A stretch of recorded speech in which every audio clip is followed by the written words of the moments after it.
pasamos ahora a la presentación de Michela Bertero, del Centro de Regulación Genómica, que nos explicará su experiencia de su centro en diversas acciones a nivel europeo. ¿Dónde está? Aquí. Aquí, perdón, lo había visto. ¿Sí? ¿Tienes un pointer? No. Voy a buscar. Good afternoon to everybody. If it's not a problem, I'll do this short presentation in English. I would like to thank Aurelio and the organizer for putting together this intensive day of open science with SOMA. And what I will do, I will continue basically on what Pilar already started. So how do we implement open science? So we all agree with the principles of open science, but making this happen, we know it's not easy. Para cambiar? Okay, perfect. Okay. So basically, I will touch on 2 points. So on policies and actions also at European level. So I will just give a brief snapshot of some things that are happening in Europe. And also I will give the perspective of research centers. In this case, I will focus more on an alliance of research centers in Europe called ULife on life sciences that I hope can also be inspirational for SOMA. So let's start with Europe. We all know this picture, Commissioner Moedas, who launched a few years ago a vision for open science, advocating already for a systemic change. So everybody, all the different actors need to act in order to make the scientific process more open and transparent. And to make things more concrete, at the European Commission, they defined basically 8 challenges or 8 pillars of open science. So it's fair data, so it's findable, accessible, interoperable, and reusable data. It's the European Open Science Cloud, that Pilar already mentioned. It's the future of scholarly communication, which is basically open access to publication. It's next generation metrics, new indicators, and rewards and incentive, what has been previously presented. It's also research integrity, education and skills, and citizen science. And as I already mentioned, to tackle these challenges, we really need all the different actors to take actions, from publishers to individual researchers, research institutions, and also infrastructures. And I think has been already stressed, before that rewards and incentive indeed is one of the key challenges in open science. So at the European Commission a few years ago, they decided to set up what they call the Open Science Policy Platform, or OSPP, which is basically a platform bringing together different stakeholders to the table to advise the Commission on the implementation of open science. And I had the privilege, and still have the privilege, to be part of this group, representing this alliance of ULife, or research centers in life sciences. And for me, it's been mostly like really a learning experience, because you are sitting at the table with representative of research center as us, but also like a publisher, open access subscription fee, different type of university, research infrastructure, and so forth. And I think one of the most important outcome of the work we did at the OSPP has been this document, what we call the OSPP REC, the OSPP recommendations. So what we try to attempt is to develop recommendations for each of the 8 pillars in open science. So we have, and here you have the link to the, of course, open access document to the community. And so we have some general recommendations, and maybe in this context also I want to highlight that one of the general recommendations is to appoint a national coordinator or task forces or working groups for the development of open science national plans. And I think for us it's important also funded, because we know that open science is not a cheap endeavor. And because today this workshop is focused mostly on rewards and incentives, I'd like just to zoom in to one section of this report, which is basically the recommendation for research indicators and next generation metrics. Please keep in mind that these recommendations are quite general also because there were different stakeholders with very different views sitting at the table that we had to reach a consensus. And then basically I want to highlight 4 key points. The first, it's not a new concept, so we need to find a way to get away of the impact factor as a proxy for assessing research evaluation. This is not a new concept, the San Francisco Declaration, the Leiden Manifesto, so we're not the first one, but we think it's like grandparents, it's important to repeat things 100 times. And the other concept that we need to develop quantitative but also quality indicators, also new indicators to evaluate research, and not only the output of the research, so the publications, but also like the different products of the research process, so that capture all the research cycle. Then we also have recommendations to make the curriculum including a more comprehensive narrative of the scientific career. And I think an important one that came out also from Pilar's talk, all the data, metadata, and tools that we use for research evaluation should be transparent. So Almetrics is not a good solution because we cannot have access to the data. But of course, things at the European Commission are not simple. So we have, it's not only the OSPP, but there have been several high-level expert groups working on different aspects of open science. And now we actually have 4 published reports with more than 100 recommendations. So we are in the middle of several recommendations and addressing different stakeholders. So, but apart from these policies that are complex, we see that practically things are changing. So from FP7 already, when they started the pilot on the open access, now we know that in 2017, the pilot for open access publication is not a pilot anymore, it's an obligation and comes in some cases with sanctions. And also the open research data pilot is not a pilot, but it comes by default. And now we know there is a very rich debate on Horizon Europe, and this slide is from one of the official presentations from the European Commission. Open science is going to stay with us. It's going to be a cross-cutting theme in Horizon Europe.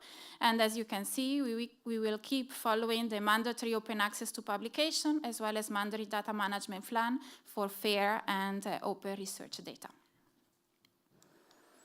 So what can we do at the level of research center? And I guess here I will just give a couple of examples of what we have been doing or what mostly we have been reflecting upon in the framework of ULife. So ULife is illustrated here. So we have 13 research institute. It was officially started in 2014. Also with the vision to have a voice in European open science policy, and it represents more than 7,000 researchers.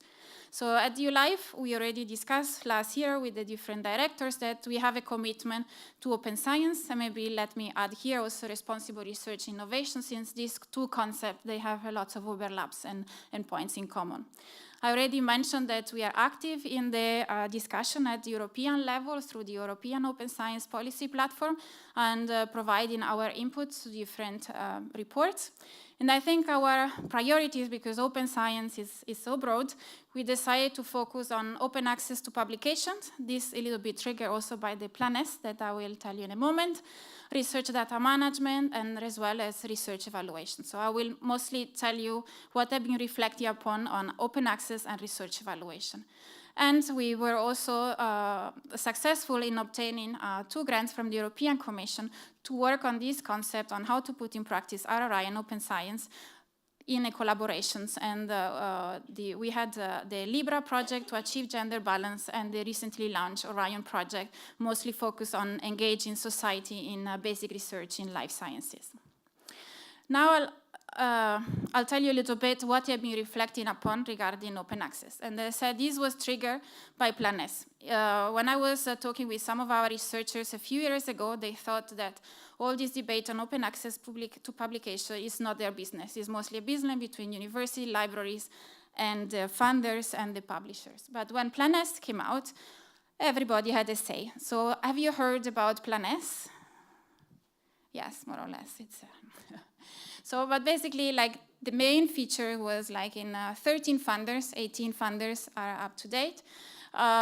Came out with a declaration last September that after the 1st of January 2020, so less than a year from now, all the scientific publication containing results from research that they fund should be open access right away.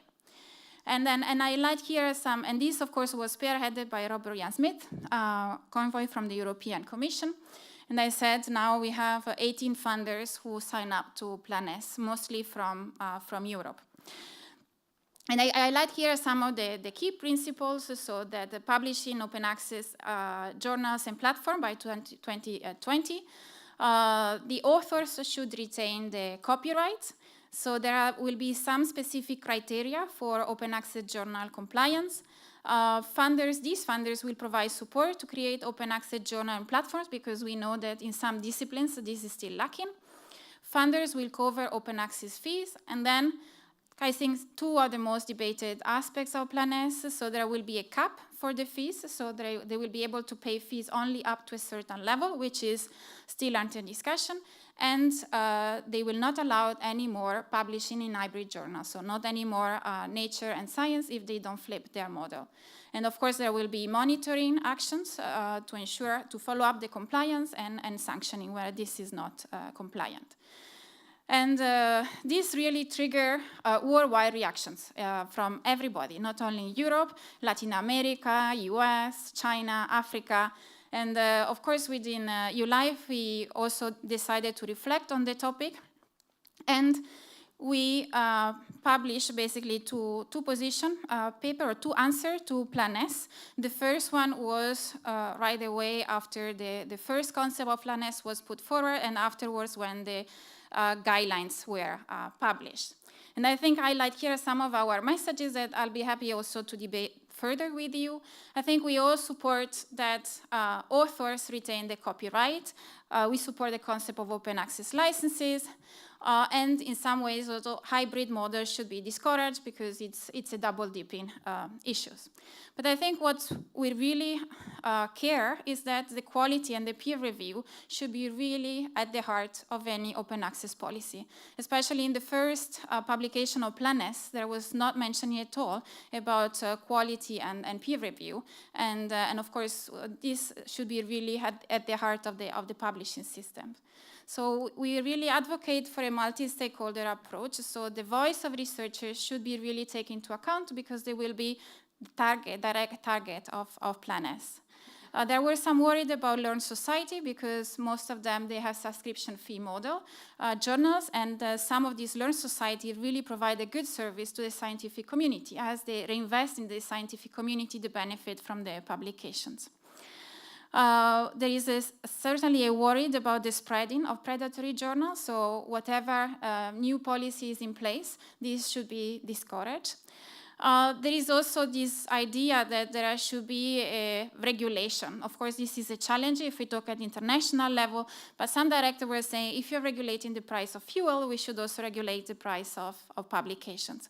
And I think another very important message is the last two is there should be a worldwide approach. I also have a friend at Elsevier, and he was a little bit laughing at Plan S because Elsevier has a global business. So if there is only a small group of publishers in Europe who change the policy, they will not have enough leverage to flip the system.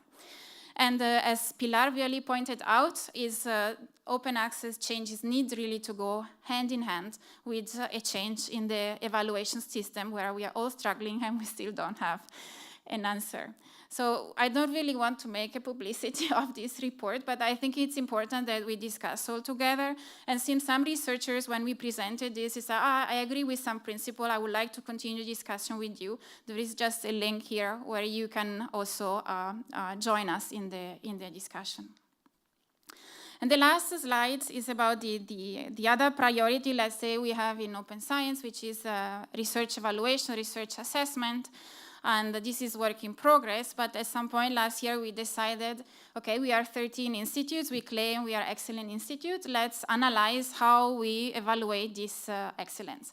And so we did, based also on some survey from the European Commission, we built our own survey that we're also happy to share. And we did the direct interviews with the 13 directors in New Life. And basically, we were asking different questions. Here I point out, so we ask, here are different criteria for evaluation of PI progressions. We asked them to rank them from 4 to 1. How much they take this into account. So it's fully, it's 4, 3 is largely, 2 partly, and 1 is not at all. And here, basically, I underlined those criteria where more than 17% of the institute were scoring between 3 and 4. And here we have research publications, although they claim they don't look at quantitative metrics, but at the quality, but of course this is difficult to check. The research plan. And I think there are some other interesting criteria, for example, institutional fit, how the researcher fits into the vision of the institute. Of course, external funding, scientific collaborations, and I think also importantly, supervision of young researchers. And this is one of my favorites, is research integrity. They all score it 4, but then when you ask, it's very difficult to assess this, how you evaluate this. So this is a work that I would really like to continue. So this was the first, okay, self-reflecting, and we have more data. And now actually we are looking also for collaboration with social scientists to help us a little bit to understand better the process of evaluation and eventually also to improve our practices.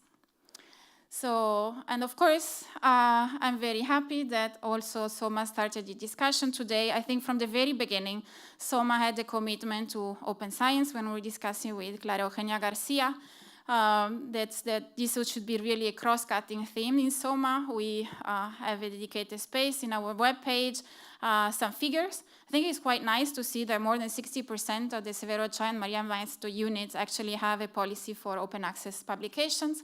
Also, the 100% Ciencia conferences that are organized every year are in the spirit of open science, of opening up the research we do to different stakeholders. And this was also the message that we delivered to the minister, Pedro Duque, in January, when the president of SOMA discussed different priorities and also our willingness to participate in the dialogue on open science at national level, of course, with all the multiple actors. And with this, I finish my very short presentation, and I think maybe 2 key messages that I also really learned by doing is all actors really need to engage, and I think alliances are important to drive change together because we can help each other, because these are not trivial issues in science management, and also because we can have like a more loud voice at a more national and international debate. And with this, I just like to thank, of course, my director. After a few years, I convinced him that open science is indeed a priority also for the Institute. All the European Open Science Policy Platform members, and in particular Eva Mendes from the University Carlo III in Madrid, who's the actual chair of the OSPP and very inspirational. And also ULife, Marta Agostinho, who's the coordinator of ULife, and Genevieve Almosny, who's the chair. And with this, I finished. Thank you for your attention.